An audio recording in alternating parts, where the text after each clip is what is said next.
Hi everybody, I'm Steve of USCCA-Training. I'm joined here today by my good friends and USCCA training counselors, Mike and Mark.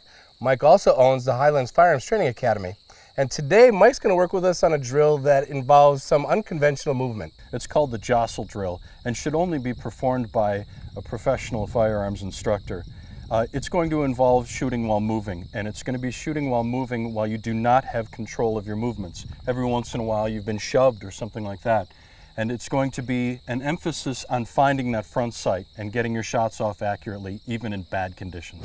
Key is, I'm going to be behind you the whole time. We've got 3 targets up here. The ones on to the right and left are no shoots. Your bad guy is right in the middle. All right.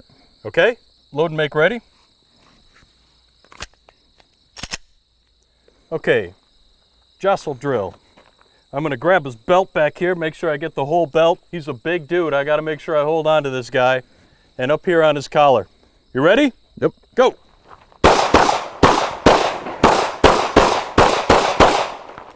Good. Unloaded and clear. Slide forward, trigger, and holster.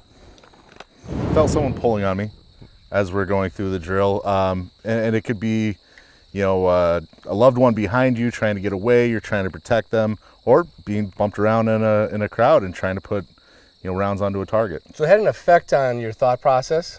Yep, I had to try and feel where the next movement, where the pull was, while still putting effective rounds into a target, so it wasn't going crazy. Yeah, so it affected your thought process, what's all going on around you, and it affected your sight picture? Yep. Right? And then ultimately, the decisions that you made with having the targets next to it, the no-shoot targets, yes, it affected your decisions on whether or not you should be manipulating that trigger.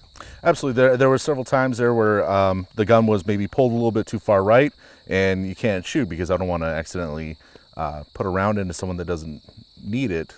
I want to stop the threat before it hurts anybody else. I don't want to be the person that hurts someone. At any point in time, did you feel like you were out of control, that you were going to lose your balance and an unsafe habit was going to happen? No, I felt secure on my feet, just someone kind of pulling and guiding me where I was going. And that's because Mike did such a great job of it, right? Absolutely. Mike, anything you want to add to this? I had the distinct advantage of moving somebody like Mark, which is there's no possible way that I can't pick him up and throw him. Right. And the key to this is that the movements have to be deliberate, and they have to be, from the instructor, they have to be deliberate and they have to be safe. You got to make sure that you always have your footing, and you can't be in a position where you're taking the trainee and throwing him around in a position where he may potentially fall. Right. Like if Mark was working with somebody significantly smaller than him, he'd have to be very, very conscious of making sure he didn't throw that person off balance. Correct. Train hard, train safe, and train always.